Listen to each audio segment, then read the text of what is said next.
মাধ্যমে যখন একজন ব্যক্তি নির্বাচিত হয়ে আসে, সেই ব্যক্তি কতগুলো বিষয় যতক্ষণ দায়িত্বে থাকে সে কতগুলো বিষয় দেখভাল করে। কি সেটি?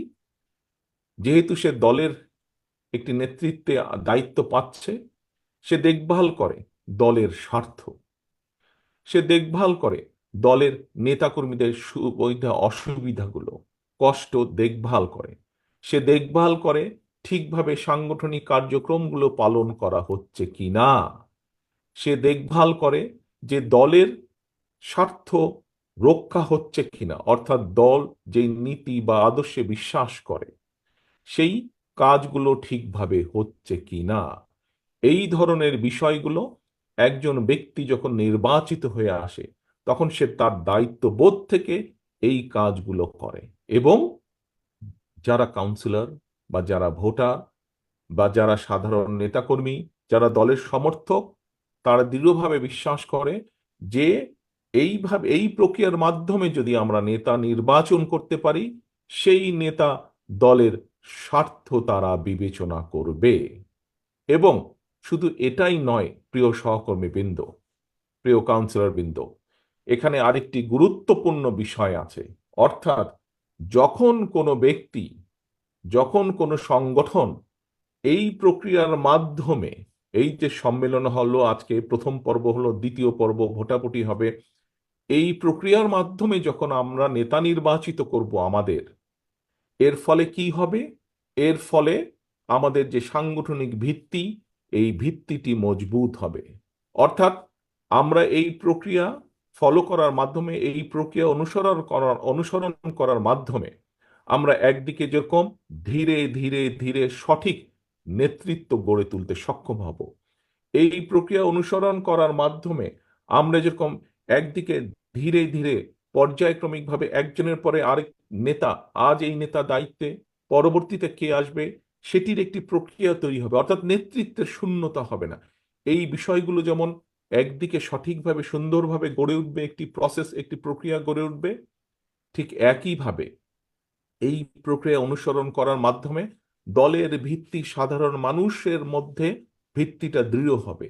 দলের সাংগঠনিক ভিত্তি বলুন, রাজনৈতিক ভিত্তি বলুন, দৃঢ় হবে। কারণ মানুষজন তখন যাবে, নেতারা যারা দায়িত্বে থাকবে তারা দেখে দেখে দেখে সত্যিকার কর্মী তারা তৈরি করবে দলের জন্য, যারা দলের নীতি আদর্শকে সাধারণ মানুষের কাছে নিয়ে যাবে। এই ধরনের কর্মী তৈরি করবে।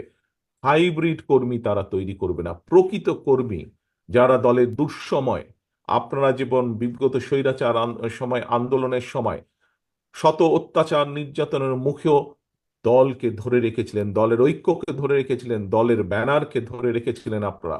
এই ধরনের কর্মী শত অত্যাচার নির্যাতনের মুখেও এই ধরনের কর্মী তৈরি করবে। ওই যে আমরা যেটা বললাম একটু আগে, যেটা বললাম আমি, যে নির্বাচন প্রক্রিয়ার মাধ্যমে যে নেতা চলে আসবে, সে চেষ্টা করবে প্রকৃত কর্মী তৈরি করার জন্য। প্রিয় সহকর্মী বৃন্দ, একটু আগে আমাদের দলের মহাসচিব সাহেব, উনি উনার বক্তব্য বলেছেন, দেশের সামগ্রিক প্রেক্ষাপটে নির্বাচনের বিষয়ে বলেছেন।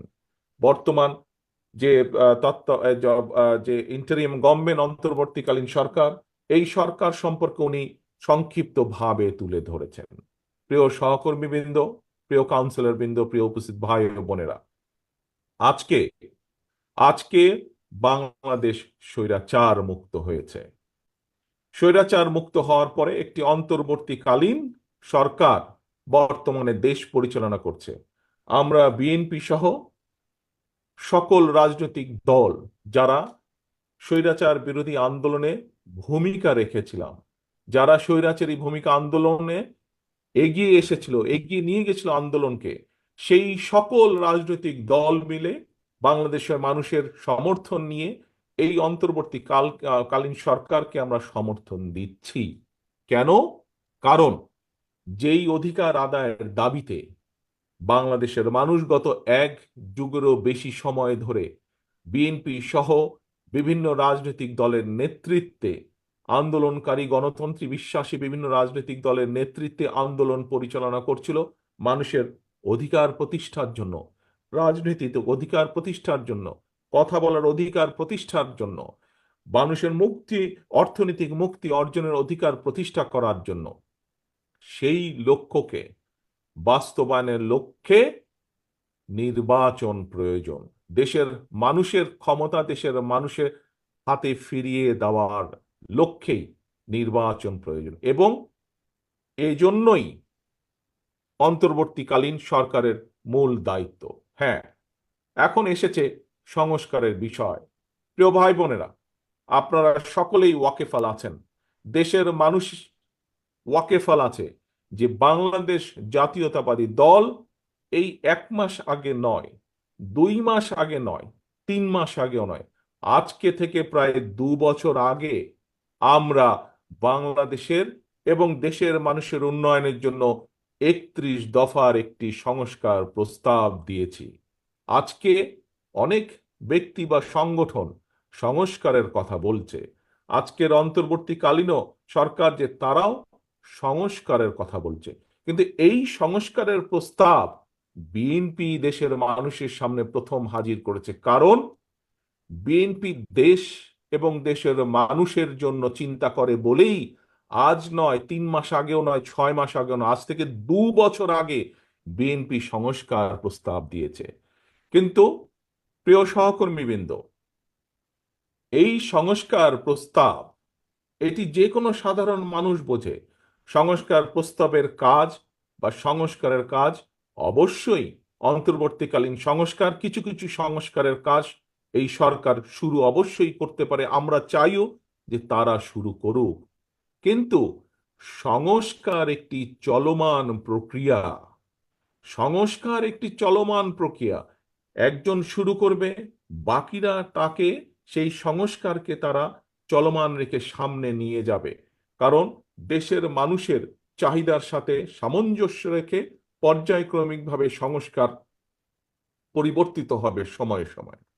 এখন প্রিয় ভাই বোনেরা, যেই কথাটি আমি বলছিলাম যে আজ আমরা কেন এখানে একত্রিত হয়েছি, আমরা ভোট প্রক্রিয়ার মাধ্যমে সঠিক নেতৃত্ব বাছাই করে নিব, যারা দলকে সুসংগঠিত করবে, যারা দলের নেতাকর্মীদের স্বার্থ দেখবে, যারা দলের আদর্শ নীতিকে মানুষের মাঝে নিয়ে যাবে, প্রতিষ্ঠিত করবে, যারা সত্যিকারভাবে রাজনৈতিক ভিত্তিরূপে দলকে গড়ে তুলবে। ঠিক একইভাবে আজ যখন দেশে, আজ যদি দেশে একটি সত্যিকার নিরপেক্ষ নির্বাচন অনুষ্ঠিত করতে পারে এই অন্তর্বর্তীকালীন সরকার, তাহলে প্রকৃত নির্বাচনের মাধ্যমে যেই ব্যক্তিগুলো নির্বাচিত হয়ে সেই সংসদে গিয়ে বসবে, সেই ব্যক্তিগুলো তখন এই দেশের মানুষের সত্যিকার যেই প্রয়োজন, এই দেশের মানুষের সত্যিকার যেই চাওয়া, সেইগুলো নিয়ে তারা সংসদে আলোচনা করবে, এই এবং তার ভিত্তিতে তারা বাস্তবতার নিরিখে পদক্ষেপ গ্রহণ করবে। আজকে নির্বাচন হলে দেশে, কেন আমরা নির্বাচন চাইছি, বারে বারে বিএনপি সহ বিভিন্ন রাজনৈতিক দল কেন নির্বাচনের কথা বলছে, কারণ এই জন্যই নির্বাচনের কথা বলছে। আমরা বিশ্বাস করি, আমরা মনে করি যে এই যে আজকের যে ইন্টারিম গভর্নমেন্ট, অন্তর্বর্তীকালীন সরকার, এই সরকার আমরা বিশ্বাস করতে চাই যে তারা একটি নিরপেক্ষ নির্বাচন দিতে সক্ষম হবে, এবং একটি নিরপেক্ষ নির্বাচন তারা দিতে সক্ষম হলেই একমাত্র সেই প্রকৃত ব্যক্তিগুলো নির্বাচিত হয়ে আসতে পারবে যারা সত্যিকারভাবে জনগণের কথা বলবে, যারা সত্যিকারভাবে জনগণের স্বার্থ নিয়ে চিন্তা করবে। তাহলেই একমাত্র সংসদে বসে আলোচনা হতে পারে কিভাবে আমাদের দেশের ভবিষ্যৎ প্রজন্ম, বর্তমানে যে সন্তানরা, তাদের শিক্ষা ব্যবস্থাকে সুন্দরভাবে ঢেলে আমরা সাজাতে পারবো, যাতে করে তারা ভবিষ্যতে শুধু পুঁথিগত বিদ্যা না, তারা যে আমাদের মূল্যবোধ, সামাজিক মূল্যবোধ, সেই মূল্যবোধের আলোকেও শিক্ষিত হয়ে তারা দেশ গঠনের কাজে নিজেদেরকে নিযুক্ত করতে পারে। আজকে যদি নির্বাচনের, একটি নিরপেক্ষ নির্বাচনের মাধ্যমে প্রকৃতভাবে জনপ্রতিনিধি নির্বাচিত হয়ে আসে, তাহলে সেই জনপ্রতিনিধিরা সংসদে বসে আলোচনা করে সিদ্ধান্ত নিতে পারবে কিভাবে দেশের মানুষের স্বাস্থ্য সুবিধা বৃদ্ধি করা যায়, কিভাবে হাসপাতালগুলোতে, বিভিন্ন চিকিৎসালয়গুলোতে মানুষের স্বাস্থ্য সুবিধা নিশ্চিত করা যায়, কিভাবে তাদেরকে বেশি স্বাস্থ্য সেবা দেওয়া যায়। আজকে যদি সংসদে প্রকৃত জনপ্রতিনিধিরা নির্বাচিত হয়ে আসতে পারে একটি নিরপেক্ষ নির্বাচনের মাধ্যমে, তাহলে তারা বসে আলোচনা করে সিদ্ধান্ত নিতে পারবে কিভাবে বাংলাদেশের কৃষকদেরকে তাদের সমস্যাগুলো ধীরে ধীরে পর্যায়ক্রমিকভাবে কমিয়ে নিয়ে এসে কৃষকদের সুবিধা বৃদ্ধি করা যায়, কৃষকদের সমস্যার সমাধান করা যায়। এইভাবে প্রত্যেকটি সেক্টরের সমস্যা কিভাবে পর্যায়ক্রমিকভাবে সমাধান করা যায়, এবং আমরা যে 31 দফা দিয়েছি সংস্কার প্রস্তাব দেশের উন্নয়নে, দেশের মানুষের ভাগ্যের পরিবর্তনের জন্য, শুধু আমরাই নয়, বিভিন্ন দল দিয়েছে, বিভিন্ন সুশীল সমাজ সহ বিভিন্ন ব্যক্তিবর্গ যেই পরিবর্তনগুলোর কথা বলছে, এমনকি অন্তর্বর্তীকালীন সরকারের প্রধান সহ উপদেষ্টা যে সকল সংস্কারের কথা বলছেন, সকল সংস্কারের বাস্তবায়ন একমাত্র সম্ভব, সূচনাও একমাত্র সম্ভব, বাস্তবায়ন করাও একমাত্র সম্ভব শুধুমাত্র একটি প্রকৃত নির্বাচনের মাধ্যমে। যদি প্রকৃত জনপ্রতিনিধিরা নির্বাচিত হয় তাহলেই একমাত্র সম্ভব। সেজন্যই আমরা বলছি, রাজনৈতিক দলগুলো বলছে কেন দেশে নির্বাচন প্রয়োজন। দেশের নির্বাচন যত দেরি হবে, প্রিয় সহকর্মীবৃন্দ, প্রিয় ভাই বোনেরা, এটি হচ্ছে বাস্তবতা, তত ষড়যন্ত্র বৃদ্ধি পাবে। যেই স্বৈরাচারকে জনগণের অভ্যুত্থানের মাধ্যমে হটিয়ে দেওয়া হয়েছে, যেই স্বৈরাচারের বিরুদ্ধে দেশের লক্ষ কোটি মানুষ বিগত এক যুগেরও বেশি সময় ধরে আন্দোলন করেছে, সেই স্বৈরাচার কিন্তু বসে নেই। সেই স্বৈরাচার কিন্তু তাদের ষড়যন্ত্রে, তাদের দেশি বিদেশি প্রভুদের সাথে মিলে বসে ষড়যন্ত্র করেই যাচ্ছে। শুধু তাই নয়, নির্বাচন যত দেরি হবে, এই দেশের মানুষের স্বাস্থ্য সুবিধা, এই দেশের ছাত্রছাত্রীদের শিক্ষা ব্যবস্থা, এই দেশের কৃষকদের সমস্যা, এই দেশের ব্যবসায়ীদের বিভিন্ন সমস্যা, এই দেশের বিচার ব্যবস্থার সমস্যা, এই দেশের প্রশাসনের সমস্যা, যতগুলো সমস্যা স্বৈরাচারের সময় শুরু হয়েছিল, স্বৈরাচার করে গিয়েছে, এই সমস্যার গিট্টু আরো বৃদ্ধি পাবে। একমাত্র একটি নির্বাচনের মাধ্যমে সম্ভব ধীরে ধীরে পর্যায়ক্রমিকভাবে দেশের সমস্যাগুলোর সমাধান করা।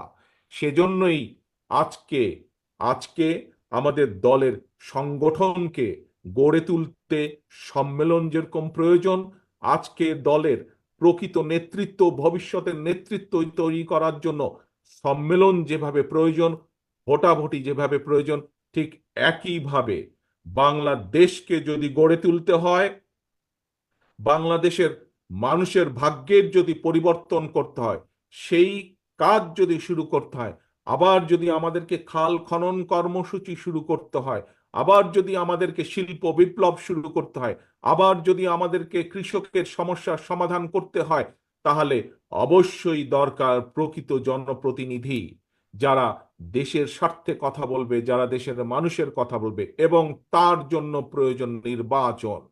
এই কথাটা পরিষ্কারভাবে এই কথাটা পরিষ্কারভাবে আজকে আমাদেরকে তুলে ধরতে হবে অন্তর্বর্তীকালীন সরকারের কাছে, তুলে ধরতে হবে বাংলাদেশের মানুষের কাছে। কারণ এটি হচ্ছে পৃথিবীতে যে সকল গণতান্ত্রিক দেশ আছে, পৃথিবীতে যে সকল উন্নত দেশ আছে, তারা এই গণতন্ত্র চর্চার মাধ্যমেই ধীরে ধীরে তাদের দেশের অনেক সমস্যার সমাধান তারা করেছে।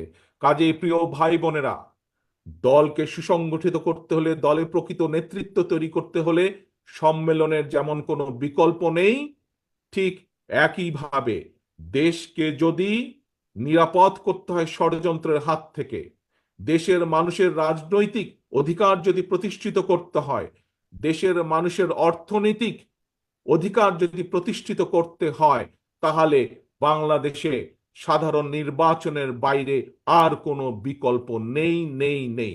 কারণ সোজা একটি কথা, যদি দেশের রাজনীতি রুগ্ন হয়, যদি দেশের রাজনীতি রুগ্ন হয়, আপনি গ্যারান্টি দিয়ে বলতে পারেন যে দেশের রাজনীতি রুগ্ন, যে দেশের রাজনীতি অসুস্থ, সেই দেশের অর্থনীতি অসুস্থ, সেই দেশের শিক্ষা ব্যবস্থা অসুস্থ, সেই দেশের স্বাস্থ্য ব্যবস্থা অসুস্থ, সেই দেশের শিল্প ব্যবস্থা অসুস্থ, সেই দেশের বিচার ব্যবস্থা অসুস্থ, সেই দেশের কৃষি ব্যবস্থা অসুস্থ। এবং চারিদিকে তাকিয়ে দেখুন, বিগত স্বৈরাচারের সময় এই প্রত্যেকটি সেক্টরকে ধ্বংস করে দিয়ে গেছে। আজকে যদি এই সেক্টরগুলোকে আবার তিলে তিলে গড়ে তুলতে হয়, একমাত্র বিকল্প পথ হচ্ছে নির্বাচন, নির্বাচন এবং জনগণের নির্বাচন। যে নির্বাচনে জনগণ মুক্তভাবে, নিরাপদভাবে, স্বাধীনভাবে ভোট দিয়ে তাদের নিজেদের জনপ্রতিনিধিদেরকে সংসদে পাঠাতে সক্ষম হবে। একমাত্র সেই নির্বাচনের মাধ্যমে দেশের সমস্যাকে আমরা ধীরে ধীরে কমিয়ে আনতে পারবো ইনশাল্লাহ। ঠিক যেভাবে আজকে আপনারা এখানে একত্রিত হয়েছেন চুয়াডাঙ্গা বিএনপিকে আবার শক্তিশালী রাজনৈতিক ভিত্তির উপরে গড়ে তোলার জন্য, সঠিক নেতৃত্ব বাছাইয়ের জন্য, ভবিষ্যৎ নেতৃত্ব বাছাইয়ের জন্য, ঠিক একইভাবে দেশেরও ভবিষ্যৎ নেতৃত্ব, দেশেরও ভবিষ্যৎকে গড়ে তুলতে হলে নির্বাচনের বাইরে আর কোনো বিকল্প পথ নেই। আসুন আজকে আমরা জেলা বিএনপির সম্মেলনকে যেরকম সফল করার জন্য আমরা সকলে এখানে একত্রিত হয়েছি, একটি সুন্দর সম্মেলনের মাধ্যমে আমরা সেটিকে যেমন সফল করব, আগামী দিনে আসুন দেশের মানুষকে আমরা উদ্বুদ্ধ করি। এখানে আপনারা যারা আজকে উপস্থিত হয়েছেন, কাউন্সিলররা উপস্থিত হয়েছেন, সর্বপর্যায়ের চুয়াডাঙ্গার সর্বপর্যায়ের নেতৃবৃন্দ, সহকর্মীবৃন্দ, তৃণমূলের নেতাকর্মীরা উপস্থিত হয়েছেন। এর বাইরেও চুয়াডাঙ্গাবাসীর বিভিন্ন এলাকা থেকে বহু সাধারণ মানুষ, ভাই বোনেরা উপস্থিত হয়েছেন। আসুন আমাদের সামনে লক্ষ্য এবং উদ্দেশ্য একটি, সেটি হচ্ছে এই দেশের মানুষের ভাগ্যের পরিবর্তন, সেটি হচ্ছে বাংলাদেশকে সামনের দিকে এগিয়ে নিয়ে যাওয়া। এবং এটিকে যদি করতে হয় অবশ্যই অবশ্যই আমাদের সকলকে ঐক্যবদ্ধভাবে এই কাজ করতে হবে। আমি এখন আমার এখানে উপস্থিত বিএনপির সকল ভাই বোনদেরকে, বিশেষ করে তৃণমূলের নেতাকর্মী, কেন্দ্রীয় নেতৃবৃন্দ থেকে তৃণমূলের নেতাকর্মী যারা উপস্থিত আছেন, আপনাদের উদ্দেশ্যে সংক্ষেপে একটি বক্তব্য তুলে ধরতে চাই বক্তব্য শেষ করার আগে। প্রিয় ভাই